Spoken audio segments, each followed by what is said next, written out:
Hey everyone, Meteorologist Tuttle. It is about 4:15 in the afternoon on your Saturday. So we're doing a little bit of a live severe weather coverage. We have a very pronounced heavy thunderstorm line moving through in Oklahoma City.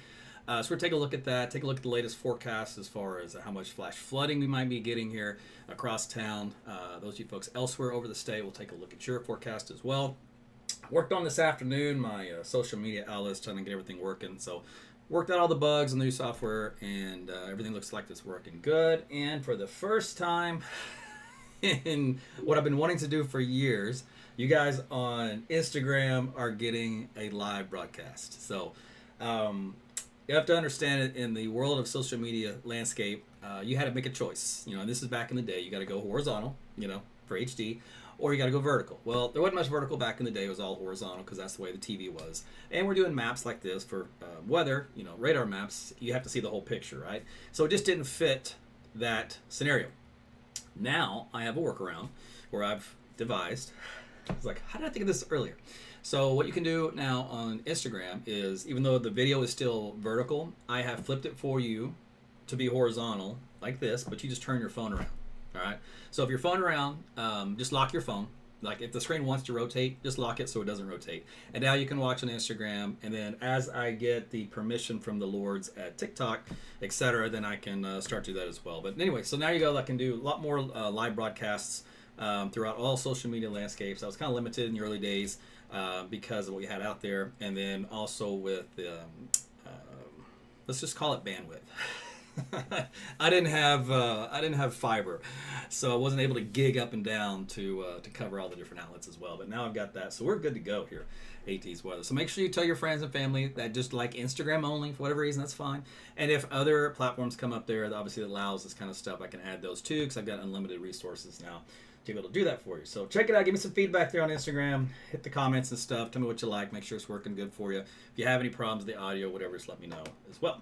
Okay, so we're going to get all that business out of the way before we start to get into this kind of business. And if we look out here to the west on my AT's weather cam, you do have a long, dirty line list of some clouds moving through here coming into my neighborhood. I hear some thunder out there. To get a little bit of lightning in the background every now and then. And so that is along a leading edge of some thunderstorms that are working their way in to the Oklahoma City metro. So if you take a look here at Oklahoma City proper, you can see this line. It's a squall line developing. Runs on the north side of the state. So Tonkawa, Billings, really light stuff up here, light to moderate rainfall, nothing severe, nothing too heavy. Once it starts to get down around the Guthrie area, then it starts to get a little heavier. And it just so happens to be the strongest right here over Oklahoma City, coming in the west side of town. So basically right along Hefner Parkway, all the way down to 44 toward the airport and Newcastle Split. So that is where the heavier thunderstorms are now residing, with a little bit of lightning associated with those. And they zip on down from there southwest to Blanchard and Dibble and Alex, and on down to southwest Oklahoma, before they kind of fall apart a little bit. All right, so that is what that looks like right now in the latest view. So really the only significant storm system that's going to cause any impact really of possible severe weather is right here in Oklahoma City, because it's kind of on the borderline of the intensity. So let's take a look here at a couple different radar views. I want to look at to see if they have any little leftover circulation centers. We did have a couple little eddies along the leading edge of the squall, and we call those what could become QLCS tornadoes. We'll call them little baby tornadoes along the leading edge. And we did have some pretty good rotation centers within that in the earlier data. I've been watching it though for a while as I'm getting ready to come on, and nothing ever got tightened up. It was just little minor ones. So, those things can sometimes happen pretty quickly. And we are in the environment where that can happen, although it's very low probability. And it would be very weak tornado if it did occur.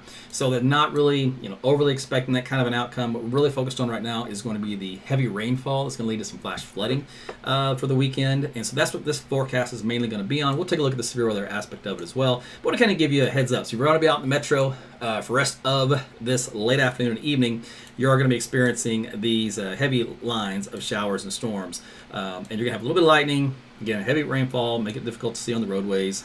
Not much hail with this at this point in time, which is good. I don't see any latest reports of anything like that. And I don't see any damaging wind reports either. So, like I said, this is on a kind of a moderate line of storms moving through for a squall line, which is good. We need the rainfall. Unfortunately, it's just going to be a lot that's coming our way. So let me show you what that looks like. I'm going to show you the latest models. And we're going to see what the output is for the rainfall. And let's see, this one's still coming in, only goes out to 48 hours, but it'll give you an idea at least of what it thinks so far is what is in our future. All right, so right now I'm focused obviously over on the Oklahoma City metro area, and that readout you see on the screen, that is 9 to 10 inches of rain across Edmond, out here in Piedmont, Deer Creek, up toward Guthrie. So that obviously is going to cause some problems, right? Now, that's not the only hard-hit area. That's just one of many. The model also likes to favor this little area over here west of Shawnee, about 10 inches of rainfall, up around 11 inches up towards Stroud. Tulsa, you guys, it's got 7 inches of rainfall in this model. Let's go back out here in western Oklahoma where you see these little white areas. That's 14 inches of rain. Up here in Fairview, another 12 inches of rain. So again, where you see the purples to white, that's up close to a foot of rain. That's obviously way too much. We cannot absorb, even though we've been in a drought for the last 30, 45 days or 2 months, however we want to start it. We can't absorb all of that in a very short window of time of 48 hours. It's not going to happen. So we're all going to have to deal with some flash flooding as a result. So if you are prone to areas that does flood, odds are you're going to have that problem. So let's take a look at the other our other short range model. It goes out to 48 hours. And we'll see if it kind of jives with the other one. Because each model is going to have its own little view as to where it thinks the fronts kind of stall and where the training effect occurs. But it does have, again, the kind of a scene of some purple on the map. This particular case, 8 to 9, 10 inches. Now, unfortunately, this actually focuses a lot of this around Norman. So obviously, you guys in Norman know how easy Norman floods. So if you can imagine Norman getting 8 to 9 inches of rain, that's a problem, okay? So if you do live in Norman, be prepared. You're going to have to deal with some flooding, which means you're going to be displaced. Those streets that pile up, your cars are going to get flooded. You might have to file an insurance claim. The homes will get flooded. If you just know in the past it's always been a problem for you, it's going to be a problem for you. All right. Again, we've got the heavy rainfall moving in now, so you can see the clouds that we had on my weather camera there just kind of disappeared as now we're underneath the heavy rain here in the Edmond area as well. Okay, so let me take a look. I'll load up some of the other maps here. We'll get onto the forecast for you of what you can expect, and we'll hit some of the highlights. Again, you guys on Instagram, welcome. This is your first official live broadcast from AT's Weather. In the past, I've shown you some pictures and clips and stuff, but this time around, I'm going to try to incorporate more weather on that platform. And if Threads does something similar, we can do that as well, kind of like what Twitter X does.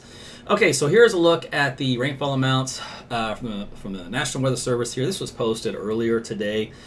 Again, this will actually move around. These little bullseye areas of where the most are, they're going to chase the model data. What we can do is kind of look where the general trends are and just kind of adjust accordingly. But still, that's a lot of rain over a large period of the state. So when you talk about flash flooding, you're like, hey, I've never been in a flash flood before. What do I do?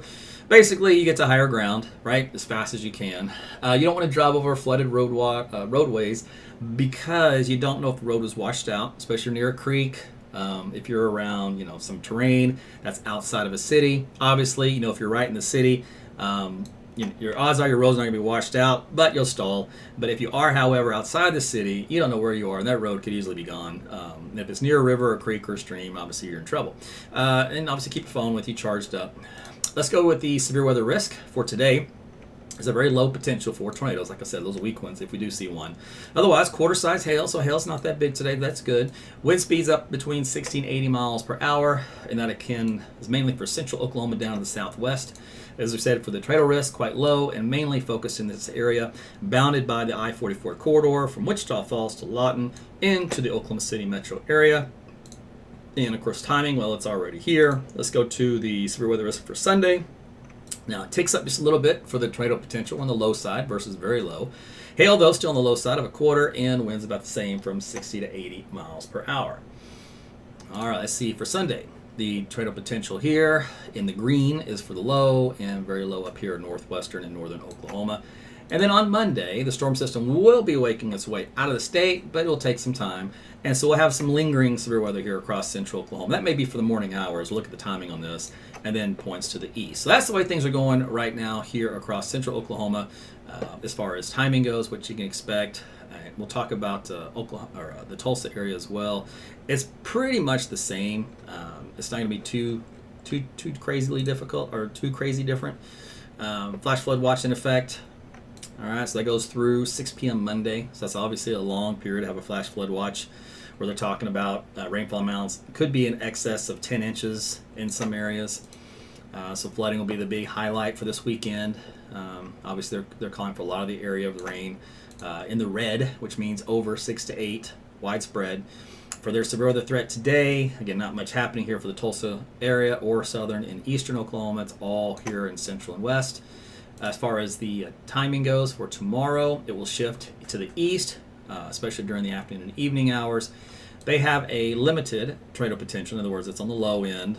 A little small hail and winds 60 to 70. So the severe weather magnitude isn't overly impressive with this weekend's event. It's just the fact that we've got a lot of rainfall to deal with. And that's what sneaks up on you, believe it or not. Flash flooding kills more people than all other weather-related events combined. If you thought that was kind of odd, it's true. Lightning doesn't kill that many people considering tornadoes. Yeah, you got it. Wildfires, etc. It's flash flooding. So here's some steps also, or some tricks for you and some tips. When flooded, don't turn around, or it says when flooded, turn around, don't drown. In other words, just don't drive through it is the main takeaway because you don't know what's under the water. Get to higher ground and stay informed. So pretty similar to what Norman had mentioned in their points. All right, let's take a look here at the wind field for any fronts on the map. So we should have basically a warm front. Looks like kind of snaking around here. So something about like so. About like so, just based off the dew points. So basically we have dew point values here into the mid to upper 60s, all in this area as warm moisture comes in on a southeasterly wind field. And then over here we have basically rain cooled air from this morning. All right, so we have kind of like a little weak meso high of this leftover. And there's temperatures here a little bit cooler. We're into the 50s to near 60 for temperature out here. So a few degrees cooler and just a few degrees drier on the dew points. We're going to show on this map probably a bit more. This is the rain gauge system across Oklahoma and surrounding areas. And what you'll focus on up here for this morning, for the first part of our Saturday, most of the heavy rainfall fell across northwest Oklahoma and into southern Kansas. These little areas up here in red on the map here, if you can see that, that's between 2.5 to 4.5 inches of rain. So they're the ones that got hit with the rain of the first wave earlier today. All right, let's see. The hazard, we talked about the flash flood watch in effect. This is the area in green. If I expand this out, it does cover, like I said, about 2/3 of the state of Oklahoma, good chunk of southeastern Kansas, and even parts of Texas out to the southern panhandle region.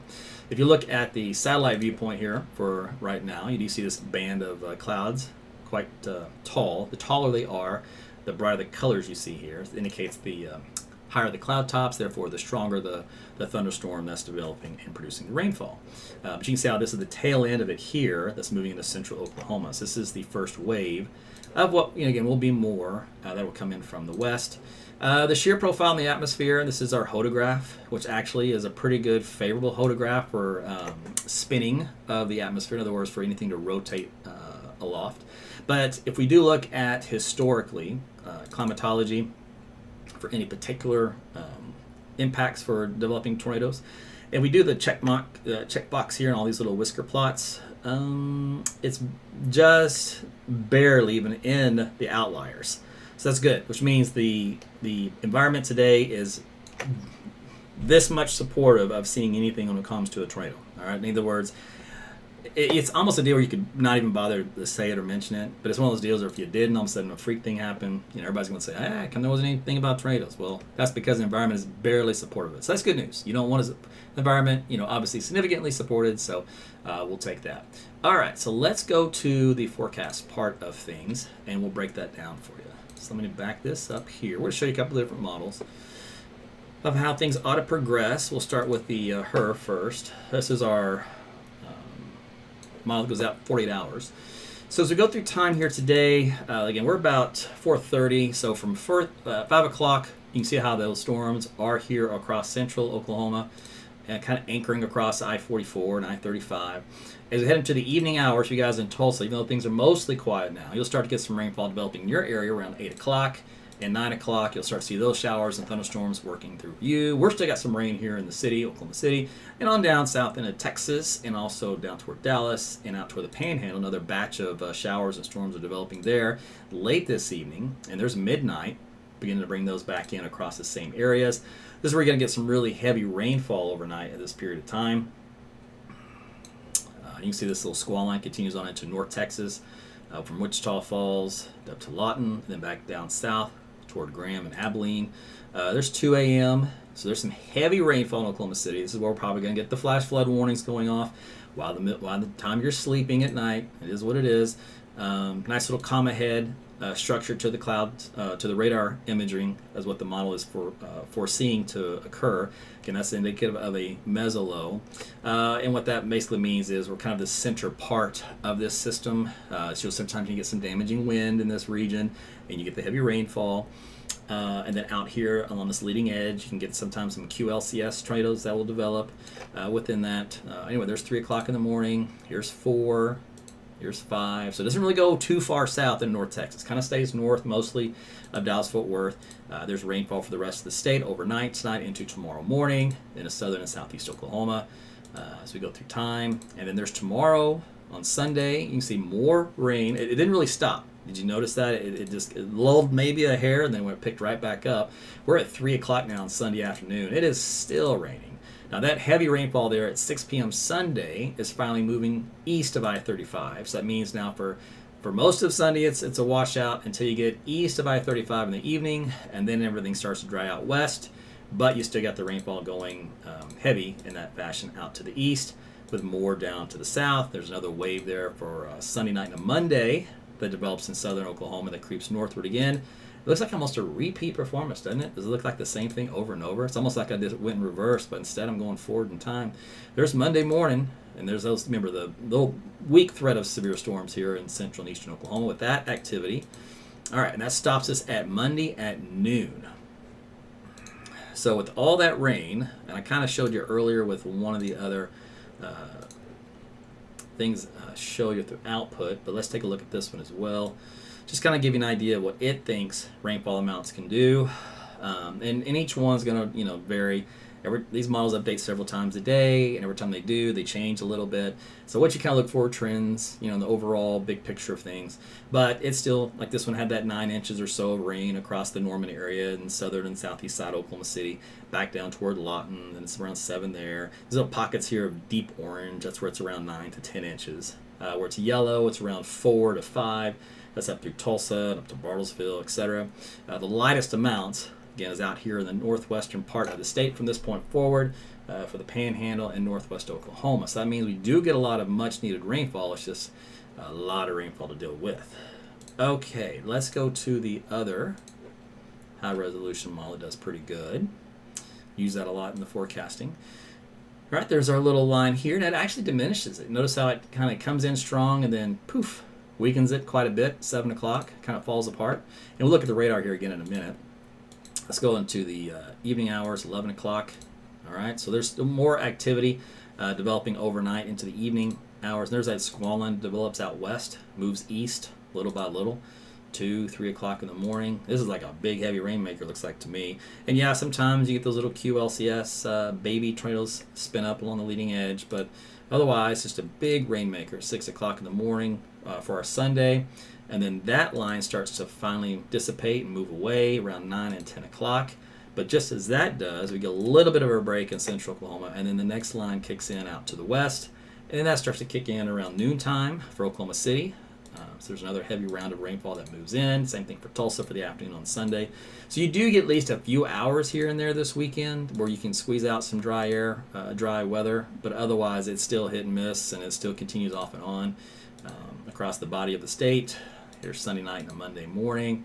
There's 2 o'clock, 3 o'clock in the morning, 4. There's more rain in Tulsa. A little bit of a break here, Oklahoma City Monday morning. And then here comes that final line here for midday Monday, 9 and 10 o'clock in the morning. And that will move through during lunchtime as well for you guys in Tulsa. And then that moves out. Look at these are much stronger thunderstorms, looks like here for Monday evening out in southeast Oklahoma. So it might be a little bit stronger magnitude of severe weather in that case. Otherwise, stuff up here in northwest Oklahoma as well. And then the upper level storm system here is midnight on Monday, anchored right here, which means the major lift is out and over with. If we were cold enough this time of year, this right here would be wraparound snow. Instead, it'll just be wraparound sprinkles and maybe some drizzle. But we are getting closer to that time of year. We do watch these storms that kick through, produce some brief heavy rain, maybe some severe weather, and then end up getting some snow on top of it. So that can happen. Let's do a quick look at the rainfall totals from this guy, it'll be a little bit different from the other one. That's what I'm saying. You kind of almost have to blend these guys together to get kind of a overall picture. This one has a little bit less. Now, see, the other one had, what, 9 inches for normal? This one's got 4. You see, that's a big difference, right? But it's shifted the heavier precipitation on the north and west side, right? So now it's got 4 or 5 up here out in western Oklahoma, about 9 inches of rain. This does not include what's already fallen. This is everything from noontime today onward, so it's a little bit different in that regard. But regardless, it's still got an additional 3, 4, 5, 6 inches of rain, no problem, across a large area. And just to make this easy, I think what I'm going to do, this will go through Tuesday. Yeah, so let's just do a blend of the models. And this will be a conservative view. I've shown this map before. Just to show you, we'll not be able to get training over some of these convective type storms, but it will give enough of an idea of where the bulk of the rain will fall and the potential least of how much is on there on a conservative side. And conservative, when you're still talking about 6 inches of rain, that is a lot of rain. So when you see amounts that can get up to 10 inches or a foot in some cases, that's not out of the question. It's within the realm of possibility. So McAllister, 6, 7 inches of rain in your area, Muskogee, Bartlesville, Tulsa, all that kind of stuff. So there you go. So that's the way things look regarding the weather going up here for the weekend. In case you haven't checked in over a while and you didn't really know what's going on, that's the latest. Again, the squall line that's moving through now is a weak line of storms, thank goodness. A little bit of lightning with it, otherwise some brief heavy rainfall, reducing visibilities, continues all the way down here through the metro, Valley Brook and Moore, down toward Norman. Nothing tornadic. Been watching earlier, we had some little eddies on the leading edge of this, and sometimes you watch for those, for little QLCS tornadoes, but we didn't have any of those develop, which is good. But always, this time of the year, you do take a little look. This is our mini severe weather season. The other main one is for obviously spring, from mid-March to mid-June. But that's the big picture, so it does show you where the cluster of storms are moving in now. All right, and that is the whole state right here. Big picture. So you guys up here in eastern Oklahoma, I know it's been mostly dry for you, a few sprinkles here and there, but otherwise you will get this line of storms start to work its way into the eastern half of the state as we go through the rest of our evening. And then we'll probably end up getting some more activity developing out to the west later on. But anyway, so that is the big overall picture. Kind of want to show you what was going on. So that's it. So again, I got some things obviously I'll be doing off and on this weekend, just like you will. I'll keep an eye on things, and if we probably get in a situation where it's just terrific, torrential, flooding or something that comes up, or if there is a tornado expected, or at least we're close to seeing something like that, I'll break in and let you know for that. So you can follow me on all the social media platforms, YouTube, Rumble, Facebook, X, and then we've got Instagram now, live. And then I guess I figure I can work out TikTok if it'll let me. Then you have to have certain criteria for TikTok, and I haven't really been on it, so I haven't built up whatever you got to do for that. But we'll see what I can do there.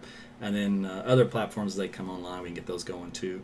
But get my weather app, AT's Weather to Go. It's free, Apple, Google Play. You can download it from the Apple, Google Play Store. Again, it's free. It doesn't cost you anything. And now, when you do go in there, there'll be some settings for your location. You can put in a ton of locations to get warnings for. It defaults to your current one when you install it, but you can put an address in there for anyone, anywhere, across the whole country.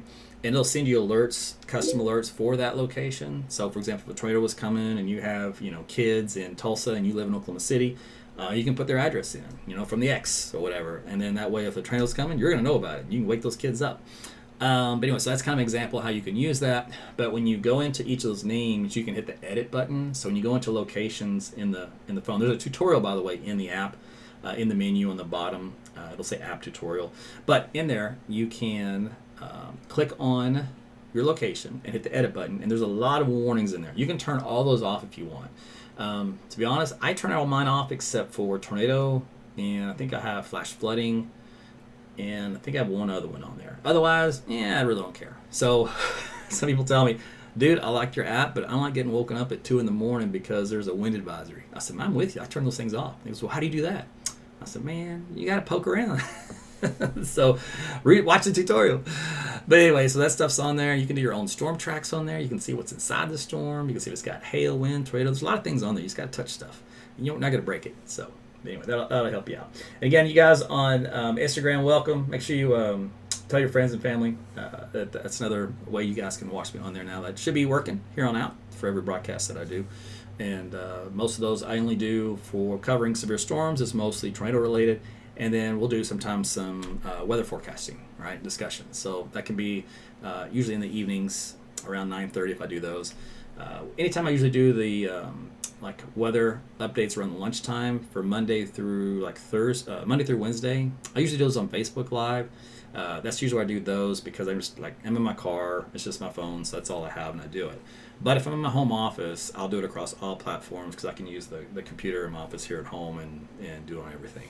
So that's usually kind of how I work it. So on Thursday through Sunday, I have more flexibility to do more streams at once versus just like a Monday through Wednesday type deal. Just kind of right now the way the work schedule goes. All right, well, that is it from me. Guys, thanks again for tuning in. Like I said, have a great rest of your weekend, and be careful out there. Flooding can be dangerous. Don't let it sneak up on you. It is something to respect, and we'll talk with you again on the next broadcast. Take care.